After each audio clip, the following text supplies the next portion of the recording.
Hello and welcome to this After Effects tutorial about the Puppet Pin Tools. I'm Luisa Winters.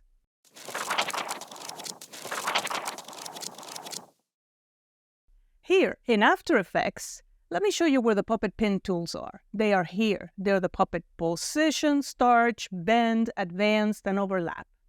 So before we get started, let me just give you an idea on how this works. And I want you to imagine that your layer, whatever it is that you're pinning, is made out of rubber and it stretches. And you're going to grab a pin and you're going to pin it to a corkboard. And then you move that pin. Because it's pinned only in one place, the entire layer moves. But if you pin it in two or more places, then you are moving only one pin and the other two pins are pinning that layer to the position where they are, so it starts stretching and moving and deforming. All right? So do this with me. Create a composition, and now simply create a rectangle. I'm going to make it red with a white stroke, and this is what I have. And in fact, I would like for that stroke to be a little bit bigger. There you go. All right. Now, I'm going to grab the first one of the Puppet Pin Tools, which is the Puppet Position Pin Tool. And I want you to notice this. As soon as I click, there is kind of like a boundary box that appears, and then of course I see my pin. If I click here on that little checkbox next to the word Mesh, then I see the triangles that form the mesh. Because what is really happening is that the layer gets divided in triangles, and it is the triangles that we are deforming. So right now, my layer is pinned only in one place. So if I move it, there you go. There's nothing holding it down. So I'm going to undo that. Control or Command Z. If I pin it in two places, or better yet, in three places, look what happens when I deform this one. These two keep the layer where it is, and then I am deforming the triangles. See it? Now, I will undo that. Notice that there is something called expansion here. If I put this to, say, -3, and then I move, do you see how the outline of the original layer stays in? That's because I told the effect, so I told the pin tool that the mesh would be 3 pixels inside of the area that contains the pixels. So I'm going to undo that, and now instead of -3, I will have 3, which is the default. All right?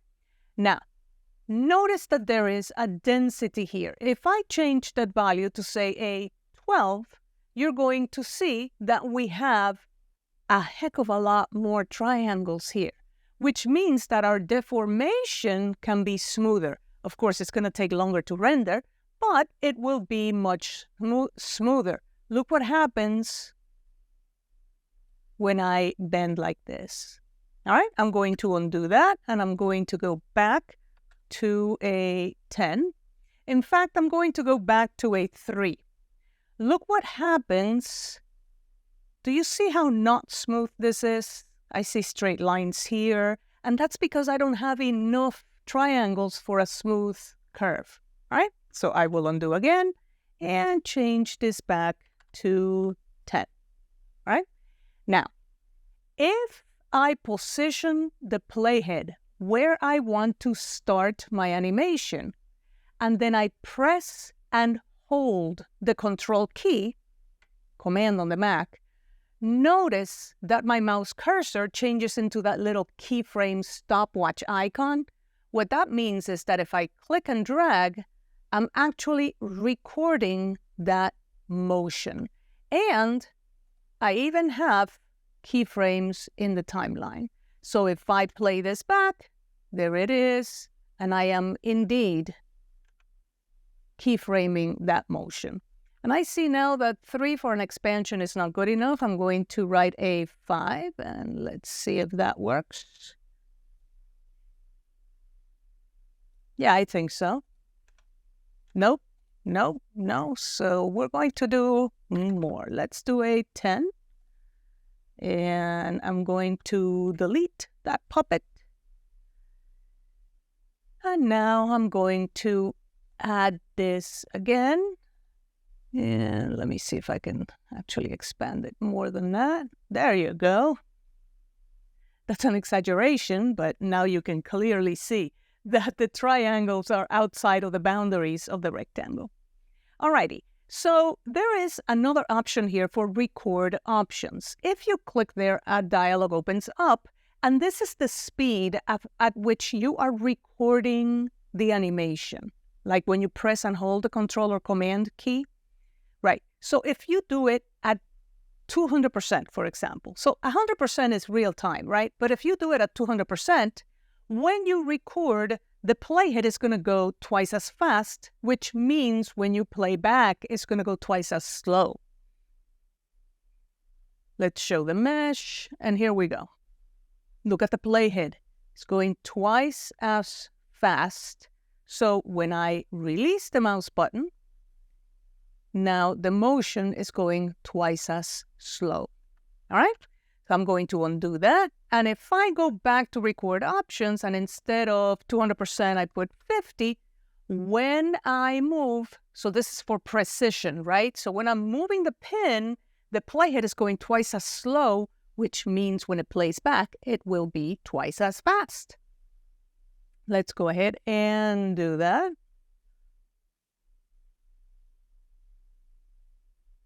And there it is.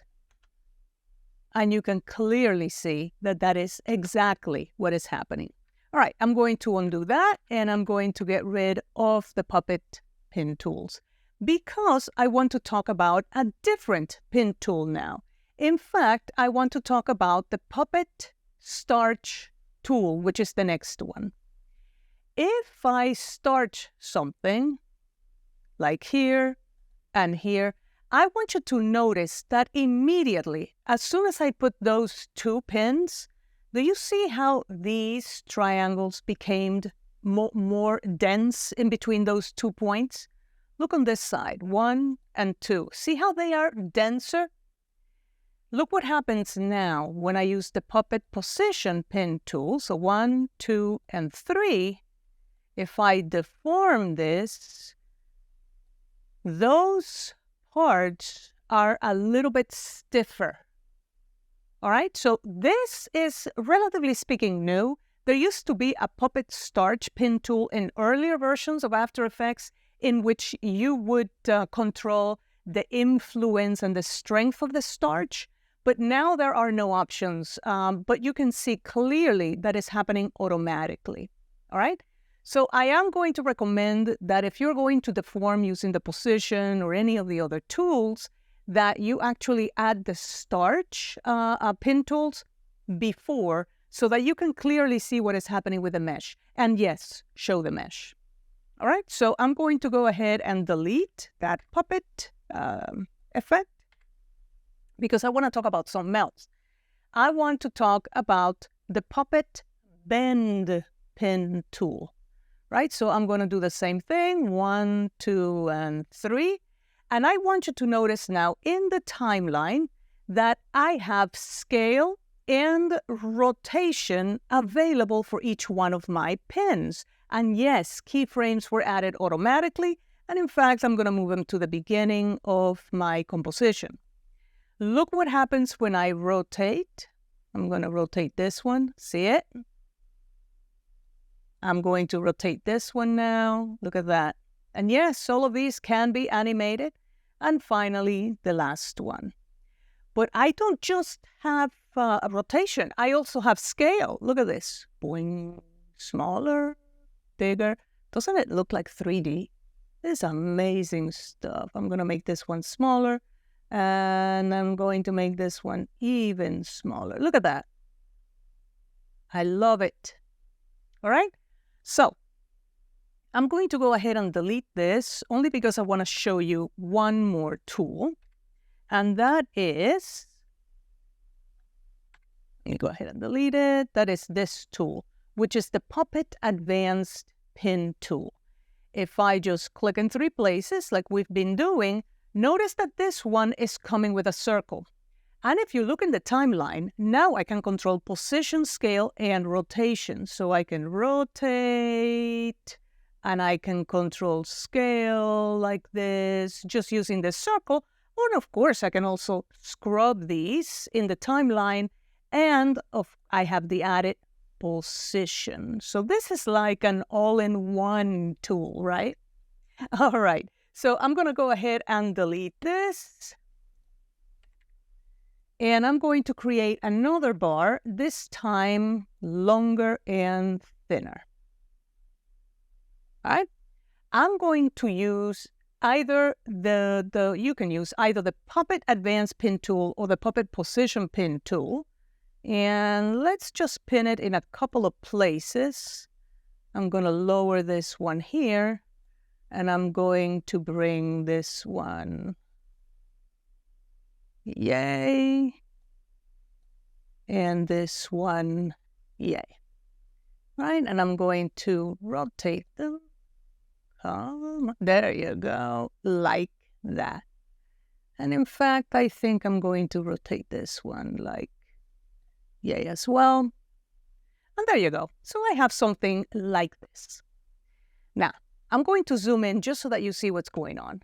This side is above the other side, and I don't want that. All right, so I don't want for this side to be above, so it's like this, and I want it to be like this.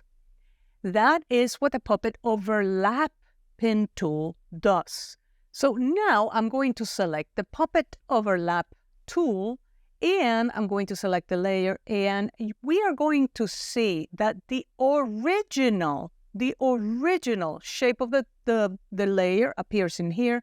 I'm going to apply the Puppet Overlap tool here on this side, so on the left. And now we are going to see the overlap here in the timeline, and we can change now position, in front, and extent.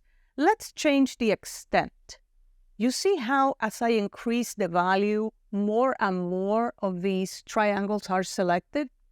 Now I can change the in front value, and voila, I have it now the way that I want it. Now that we have the basis of the Puppet Pin tool, let's just use it in something other than a stick.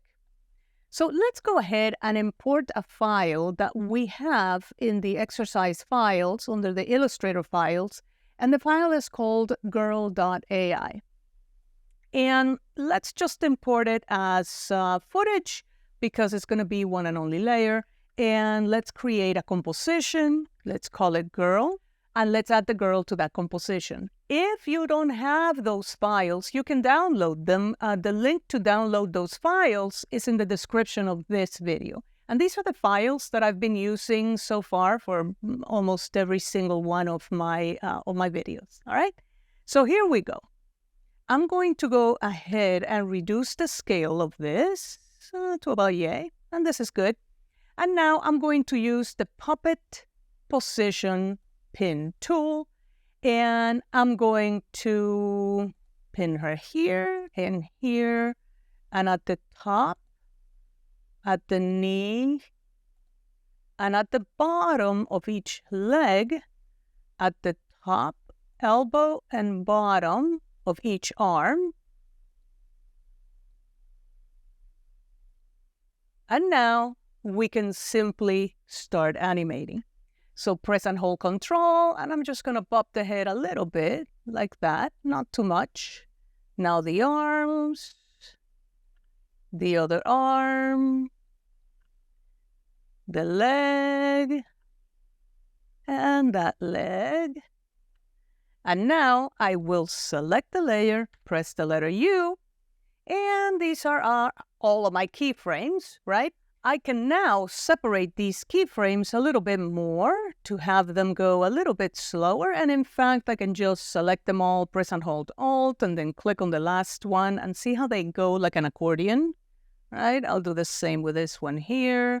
And I don't want it super slow, but a little bit slower than what they've been going at. And That's the last one. Let me get it there again. Oh, one more. This is just the bopping of the head. And you can see that she's just moving. So you can just choose how to animate these things for any kind of cartoons or logos or anything that you want to do. Let's go ahead and delete this layer and let's import a different file. Let's go ahead and import doggy.ai and merge this file. And we're going to put the doggy here in the timeline. And this time I want to use the Puppet Advanced Pin tool. I'm going to pin each one of the eyes, the middle of the body, and I think just the tip of the nose. All right? So now I will animate the tip of the nose, like yay. And there it is. No, I don't like that. I'm going to undo that. I think I'm going to use the Puppet Position Pin tool, and I'm going to pin the top and the bottom of each leg and also the body. And now, that's what I'm talking about. So the dog can be sniffing like this. That's awesome. All right, and let's see what that did. I love it. And now we can actually change the scale of these eyes so that they just like bulge a little bit, right? And this is just too silly for words, right? And we can animate all of that. And then finally, I'm just going to move the legs like this and like this. And I'm just doing silly stuff, right? And there you go. And now all I have left to do is reduce the scale of the doggy. I'm going to put the doggy here and we'll animate position so that it goes from right to left. And is it going? It should walk. Well, it works better if I actually keyframe it, It does work better if I do keyframe it. And here we go. So you can create your own animations like that. And this is just cartoonish and all of that. But there is just one more that I want to show you. And I'm just going to show it to you with one. But it's these vines, right? So I'm going to choose to import this as composition layer size. And like I said, I'm going to do this with just one vine. So I'm going to solo this vine. And I'm going to use the Puppet Position Pin tool. And I'm going to pin it here, and here, and here. I'm going to change that expansion to a 3. And I'm just going to animate this a tiny little bit. So this and this, right? So I'll select these keyframes and now expand them a little bit like yay, so that they are slower, right? And I'm going to do that with every single layer, all right? Then I'm going to position the layers in different position for 3D, something like this. So P for position, like the bottom one is going to go all the way to the back, and then subsequent, they're going to become closer and closer to the camera. I'm just going to add a light, and with that animation, and I'm going to finish this with a background, I'm going to be left with something that really has depth and is a heck of a lot more original than we have seen these puppet things to be used.